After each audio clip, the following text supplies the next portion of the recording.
Nanay, ikaw ngayon ay nasa ika-6 na taon na ng iyong buhay po. Ikaw po ang aming dakilang ina na puno ng pagmamahal, ng kaligayahan, ng kabaitan, at katatagan sa mga hamon ng buhay. Ang mga bagay na mabigat ay gumagaan kapag nandyan ka. At ngayon pong araw, ika-6 na pong kaarawan mo, nagpupugay kami sa iyong pagiging haligi ng tahanan natin at ikaw ang ilaw ng aming buhay. Isang mainit na pagbati sa iyo, mahal naming nanay, sa napakalaking yaman ng mga alaala at pagmamahal na iyong ibinabahagi sa aming mga puso.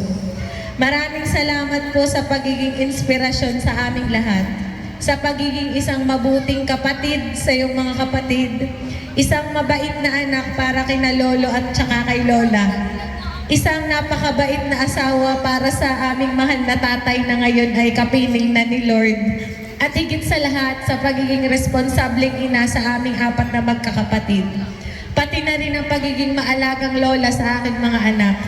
Happy 60th birthday, nanay. Mahal na mahal po kita. Thank you so much. Picture daw.